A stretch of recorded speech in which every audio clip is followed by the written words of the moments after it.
जय हिंद दोस्तों, कैसे हैं आप सब। आई होप आप सभी अच्छे होंगे। और न्यूमेरिकल क्वेश्चंस हम यहाँ पे कर रहे हैं। न्यूमेरिकल क्वेश्चंस क्योंकि आपके यहाँ से भी क्वेश्चन देखने को मिलेंगे और ऐसे टॉपिक जो फिजिक्स के हैं जहाँ से क्वेश्चन आपके बनते हैं। ठीक है, चलिए शुरुआत करते हैं। जैसे कि आपका आज का टॉपिक हमने लिया है क्या, ध्वनि और तरंग से जो क्वेश्चन बनेंगे।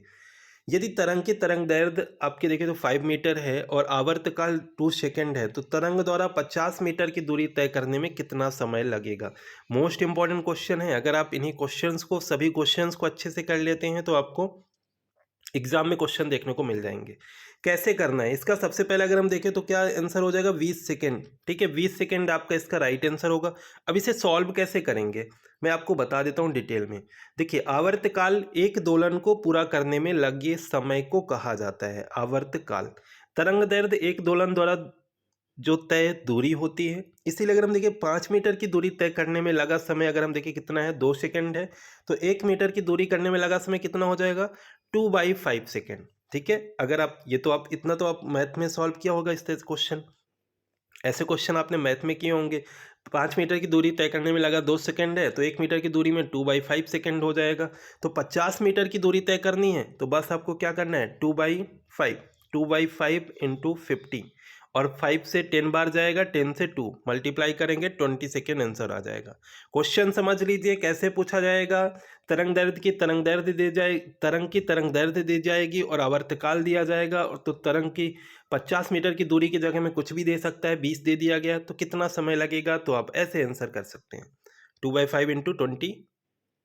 इस तरह से आप क्वेश्चन को सॉल्व कर सकते हैं। ठीक है, ऐसे क्वेश्चन पूछ लिया जाए कि यदि 2 हर्ट्ज, यदि आवृत्ति जो है ना, फ्रीक्वेंसी 2 हर्ट्ज है, तो तरंग का तरंग दैर्ध्य कितना होगा।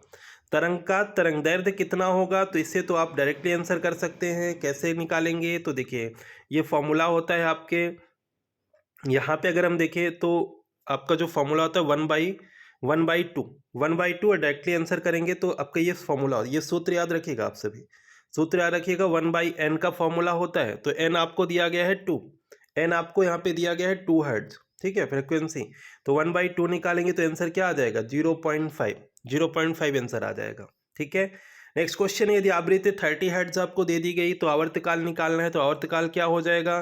तो यदि 30 हर्ट्ज दे दिया गया तो आवर्तकाल क्या हो जाएगा, 1/30। आवर्तकाल क्या हो जाएगा, 1/30। इसका भी फॉर्मूला होता है आवर्तकाल t, आवृत्ति n है तो t इक्वल 1/n, ऐसे करके आंसर कर सकते हैं। 1/30 आपका आंसर हो जाएगा। ठीक है, सभी क्वेश्चंस को देखिए और वीडियो को शेयर जरूर कीजिएगा आप सभी। ठीक है, शेयर जरूर कीजिएगा जिससे सभी की हेल्प हो पाए जिनके आने वाले शिफ्ट में एग्जाम है। निम्नलिखित में से कौन सरल लोलक के आवर्तकाल को दर्शाता है, तो ये तो डायरेक्टली फार्मूला दे देगा। सरल लोलक के आवर्तकाल को कौन दर्शाता है, तो t equal 2π√1/g, t equal 2π√1/g, यही आंसर हो जाएगा। ठीक है, यही आंसर हो जाएगा। अगर आपसे क्वेश्चन पूछ लिया जाए कि किसी सरल लोलक का आवर्तकाल 2 सेकंड है, तो लोलक की लंबाई क्या होगा, लोलक की लंबाई, तो लोलक की लंबाई क्या होगी। देखिए, ये जो फॉर्मूला आपको बताया गया है, ये फॉर्मूला पे आपको अप्लाई करना है। सरल लोलक के आवर्तकाल को दर्शाता है, तो ये फॉर्मूला है आपका। और सरल लोलक का आवर्तकाल यदि 2 सेकंड दे दिया गया तो लोलक की लंबाई क्या हो जाएगी, तो सबसे पहले आंसर देखिए 0.99 मीटर। 0.99 मीटर कैसे आएगा, देखिए यहाँ पे आपको एक्सप्लेनेशन में दिखा देता हूँ कैसे आपको करना है। t इक्वल 2π√1/g है, तो दोनों ओर का वर्ग करेंगे, तो t स्क्वायर, t का स्क्वायर t स्क्वायर, 2π का 4π square and 1/g, t square g 4π square equal 1। ठीक है, तो 1 इक्वल निकालेंगे तो 2 का स्क्वायर कर देंगे और 9.8, g बराबर होता है क्या, 9.8, एंड डिवाइड में 4π स्क्वायर हो जाएगा। ठीक है, 4 से 4 कट जाएगा, i equal 9.8 divide pi square. और यहाँ पे अगर हम देखें पाई का मान क्या होता है, तो पाई का मान होता है 22 राइट 7, पाई का मान होता है। ठीक है, तो यहाँ पे डायरेक्टली आप इंटर करेंगे और इसे आप सॉल्व कर पाएंगे। 9.8 इंटू 7 डिवाइड 22 एंड 22 एंड 2 से डिवाइड कर देंगे तो 1 11 टाइम्स आएगा, ये 4.9 हो जाएगा। और बाकी आप सभी सॉल्व कर लीजिए, 0.99 मीटर आपका आंसर आ जाएगा। तो ये आप इससे समझ सकते हैं कि फॉर्मूला कितना ये इंपॉर्टेंट है। ठीक है, नेक्स्ट क्वेश्चन है, यदि किसी कंपन करने वाले वस्तु की आवृत्ति कितनी है, 100 प्रति सेकंड है, उसका दोलन काल क्या होगा। उसका दोलन काल क्या होगा, तो आपका देखिए तो कितना हो जाएगा, 0.001 सेकेंड। दोलन काल पूछा जाए 0.001 सेकेंड। दोलन काल का फॉर्मूला होता है क्या होता है, t इक्वल 1/n, और 1/100 है तो 100 है आपके, तो इसमें पॉइंट लगा देंगे तो 0.01 सेकेंड आ जाएगा। ठीक है, बहुत ही आसान सा क्वेश्चन है। ऐसे क्वेश्चन आपके बनेंगे एग्जाम में तो आप आसानी से आंसर करके आएंगे।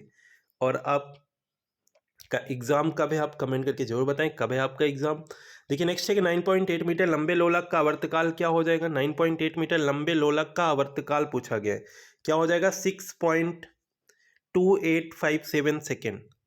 आवर्तकाल पूछा जाए, डायरेक्टली फॉर्मूला एंटर कीजिए और आंसर कर दीजिए। T=2 पाई 1/g, तो 9.8 आपको दिया गया है। जी भी 9.8 होता है और आई भी 9.8 दिया गया है, आई इक्वल भी 9.8 दिया गया है। टोटल ये आपके देखें तो कट जाएगा, 2 पाई आ जाएगा। पाई का मान यहाँ पे 3.14 कर दिया गया है, क्योंकि जो आंसर आया है इसमें पॉइंट में आया है। ठीक है, तो 3.14 और 2 का मल्टीप्लाई कर देंगे, 6.28 सेकेंड आपका आंसर हो जाएगा। ठीक है, इस तरह से सॉल्व कर सकते हैं। डाटा कुछ भी दिया जाए, फॉर्मूला याद रखिए। नेक्स्ट है, किसी स्थान पर सरल लोलक की लंबाई 1 मीटर है और उसके दोलन का आवर्तकाल 1 सेकेंड है, तो उस स्थान पर गुरुत्वीय त्वरण का मान कितना होगा। गुरुत्वीय त्वरण का मान कितना होगा, तो आपको सबसे पहले देखिए तो आंसर क्या आ जाएगा 39.51 मीटर पर सेकेंड। ठीक है, तो सॉल्व कैसे करेंगे, तो इसी फॉर्मूला पे रखेंगे जो मैंने आपको कराया अभी। 2 पाई√1/g, सूत्र जी इक्वल 4 पाई² i/t हो जाएगा। 4 से पाई का मान 22/7 का स्क्वायर इंटू 1/1, 4 इंटू 22 और आपका ये आपके देखें तो 7 का स्क्वायर 49 है। बस आपको सॉल्व करके आप आंसर कर पाएंगे 39.51 मीटर पर सेकेंड स्क्वायर।